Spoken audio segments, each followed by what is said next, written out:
All right, what's going on, everybody? This is Peter Renna, writer of Dollar Bin Digging over at comicbookinvest.com, back with another new video as well as article dropping on the site this Friday for your Dollar Bin Digging picks. Now, hopefully you're liking the new format because instead of me just sitting here flashing a bunch of books for like 20 minutes, I figured I put together a nice little presentation for you. Hopefully you're enjoying it so I can talk about the books that I want to cover in the article as well as kind of branch out with some rationale and reasonings and some other books you might want to keep an eye out for. Now, I'm going to continue on with my series covering the upcoming Disney Plus shows. So, again, if you're not reading comicbookinvest.com, do yourself a favor. Check out the link below and go check out all the fun articles that we got over there, from True First to Cover Tunes to Cover Fire to the new Comic Book Day pull list to the Wednesday one to Walker's picks every Monday. Tons of good stuff, tons of free content from all the great lists like the Star Wars lists and the G.I. Joe lists that Ben C's been giving us. So please do yourself a favor, go check out the site for not only my stuff, but stuff the other guys are doing as well, because it's all fantastic. So without further ado, let's see what we got going this week.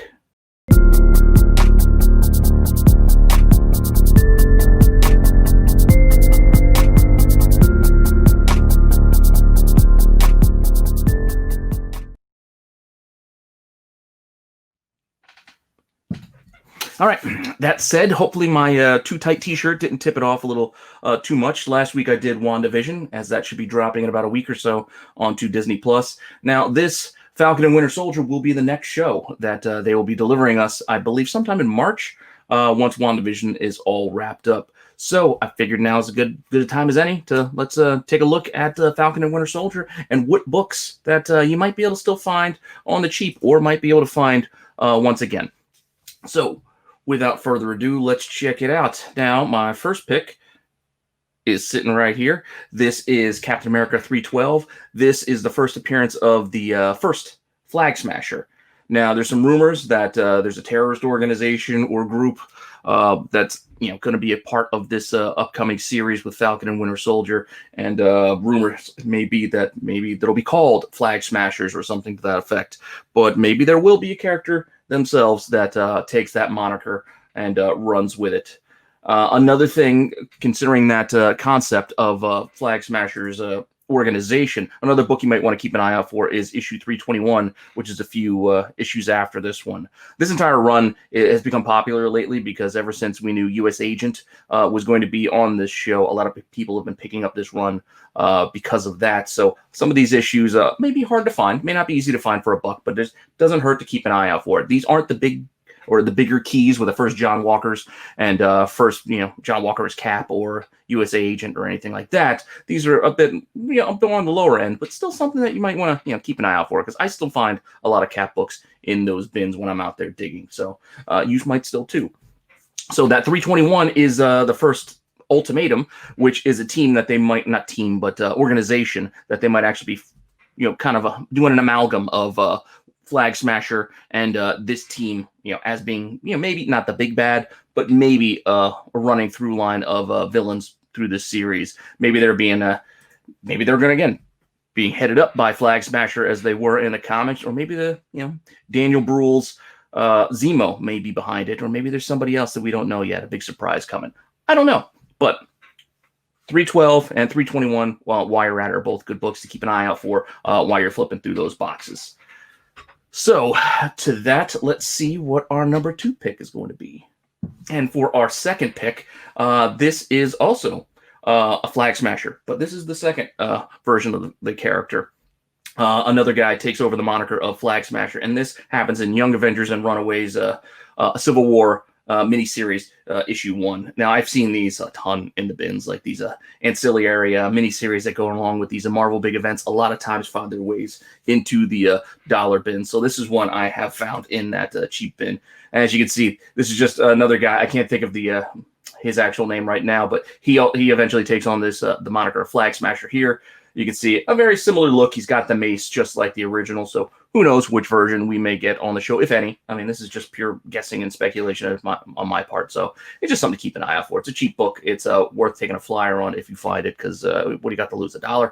It's only $1. You could do worse. So that's just something to keep an eye out for. Just in that idea of Flag Smasher, might as well look for the other Flag Smasher too, so you don't get caught, missing the boat because you hitched your wagon to the wrong one. Almost like that Taskmaster, which we still have yet to see coming on Black Widow. But that was my second pick, which will take us to number 3. Now, number 3, I'm going to preface this by saying that this book has become pretty hot. So,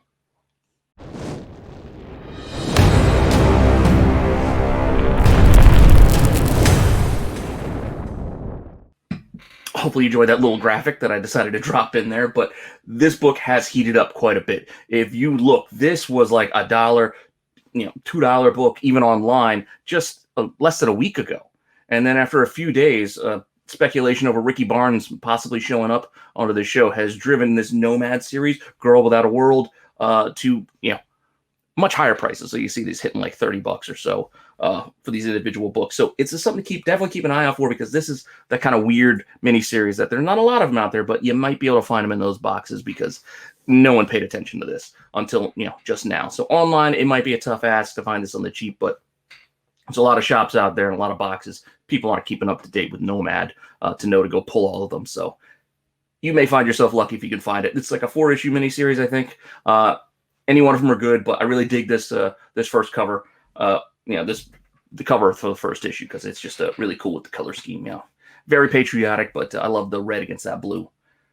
But with this book, that's not only heating up, a lot of people have been gravitating towards this Captain America #1, that Heroes Reborn, where Rob Liefeld took over, and there's tons of them in the boxes. So this won't be hard to find in those dollar bins, and that's where it belongs, because I'm just not a fan of this. It's just not for me. I didn't like it at the time. I don't like it now. And this book has 2 covers. I don't really care much for either of them. I don't know. I didn't like it. I didn't even like the changes that taking the A off his head and putting that weird eagle. I don't know. It still rubs me the wrong way even to this day. But a lot of people are picking this up as her first appearance, because she does show up for a couple of panels, a couple of pages, I believe. I think it was like 2, maybe 3 pages, not in costume, just as a Rikki Barnes character. I think she's just chilling out there on a stoop, which, I mean, it's an appearance, but I don't know if I would buy into this for her first appearance, because she's not costumed up. And not only that, this didn't come first. Before this, the Wizard, Wizard 1/2 actually showed up first, I believe. And in there, you get a couple of pages as well. They're not story pages per se. It's a preview, but they are pages with some comic book text, introducing her as a character. She's there with other characters. It is what it is. Just as many pages in that Cap 1, and this comes out before Captain America. This was a preview, basically. They were kind of teasing the Heroes Reborn series coming up. So just keep an eye out for that Wizard Reborn. The one I showed there, I think, was the Platinum one, which has a foil. You might find that, but there's also a regular edition, too, that you could have mailed away into Wizard to get this, I believe. Or was this an insert? I got to double check, but this is that Wizard 1/2 book. So just, again, another book to keep an eye out for. So if you're interested and are betting on Rikki Barnes, those are a couple of books you might want to be keeping an eye out for in the box. So that leaves us with only one left. So let's see what we got for our final pick. And for this, just throwing this out there, not saying that we're going to see this character in the series at any point. It's who knows? Maybe we'll get a follow-up, a sequel, or spin-off of some kind, following Falcon. And in this, we actually get the introduction in Captain America, Sam Wilson, Captain America 3, to the new Falcon, who becomes Sam Wilson's sidekick and becomes the Falcon. And this, Joaquin, he actually is like a Falcon-like boy, like he's a mutated Falcon person. Now, there is an appearance in the first issue of Sam Wilson, Captain America #1, but this is, I even stretch to call this a cameo. I mean, this is a picture in a panel that's just shown of a lady showing her grandson. Like, this is it. This little, blow up of that one little panel is his appearance in issue 1. So I wouldn't say that this is his first appearance. And I don't even know if I can call it a cameo, but there he is. He pops up, he shows up there in issue 1. But in issue 3, here, which is my pick, I mean, apart from getting a pretty cool Cap Wolf story, because who doesn't love a Cap Wolf story? You can see we actually do get, the first looks at the character and see that he's like a Falcon boy there. He's mutated and pulls, comes out of this cryogenic chamber or whatever you want to call it, just like Cap Wolf. And so there would be his introduction. Issue 5 of this same series had this pretty cool cover with the new Falcon being introduced, and I know that heated up when it first came out, so I keep an eye out for that if it found its way back in the boxes. But it really, despite that cover, it's not until the 6th issue. So even though he shows up inside of it, it's not until the 6th issue where he actually suits up, and you see some more action from him. But he suits up and actually becomes the Falcon to follow Sam Wilson's cap, and he kind of goes back to that green color scheme outfit that Falcon originally had, which I think is pretty cool. Nice little tip of the cap, little homage to the original, the OG, since the OG is now, at least in this series, Captain America. So those are my picks for just some things you should keep an eye out for related to Falcon and Winter Soldier.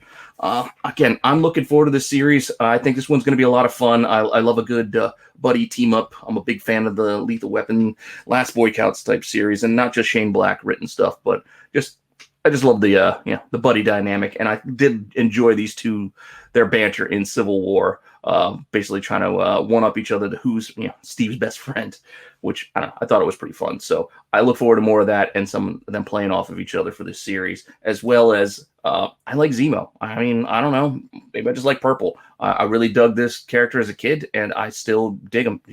I realize he's just wearing a purple ski mask, and the Secret Wars figure was one of my favorites as a kid, playing around with. So this is one of my villains. I just enjoyed the look of him. So I'm looking forward to seeing Zemo again, and now with the mask. So with that said, hopefully you guys enjoyed this. Please like and subscribe, comment, tell me what you like, what you don't like, any suggestions. I'm free and open to it. And well, see you all next time.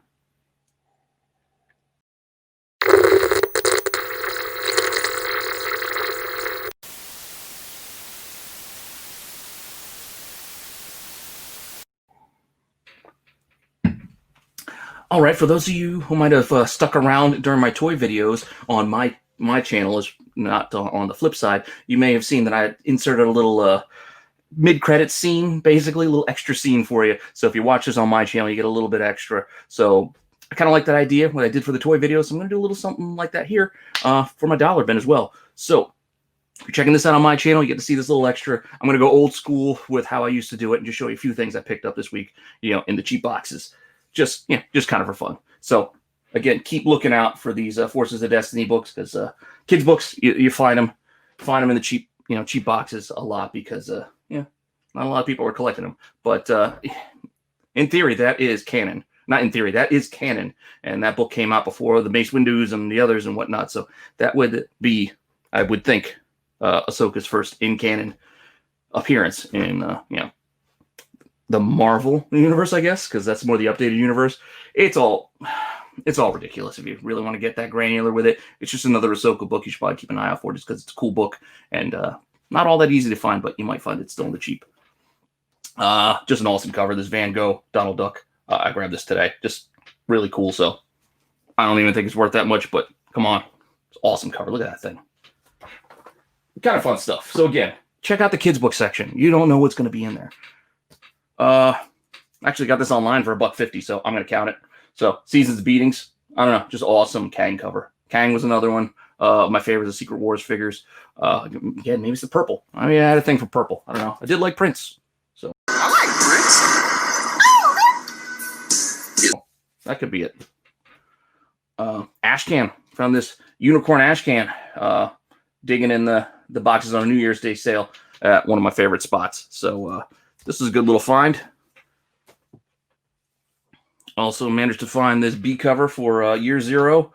Great read. This got hot for a little while there. It's kind of come down in price in the aftermarket, but still worth keeping an eye out for, because these AWA books are still great reads, and I still recommend them. What else did I find? This was the kind of thing when I was digging through the box, I was grabbing number ones, so especially recent issues. So this Cyberpunk, I know the games had a lot of issues, but I know the comic was popular just for a little bit. I'm not sure if it's still up there, but just something. Again, for $1, you look for that overstock. You definitely look for that overstock, because then you can find things like you got a Wind #1. I think this was could have been optioned by Boom. I know it's not the cover everybody's looking for, but still, when it's cheap enough, you just get it. And my last one I'm just going to show you real quick. This is a little collected edition for the silent issue. Basically, it's a G.I. Joe 21 reprinted in here with 21 and a half, which I think came from a later series. So you can see just reprinted on this nice paper stock with his, nice little new cover on it. So I thought that was pretty cool. So to find this in the dollar boxes, I was pretty happy about that. So big G.I. Joe guy too. So happy to find that one. So there's just a couple extra little books just to throw in there at the end just for fun. Not all worth a ton of money. It's just fun stuff. So that's what you do in dollar boxes. You find the stuff that you like and that you just want to bring home to read, appreciate the art, or whatever it might be. So with that, see you guys later.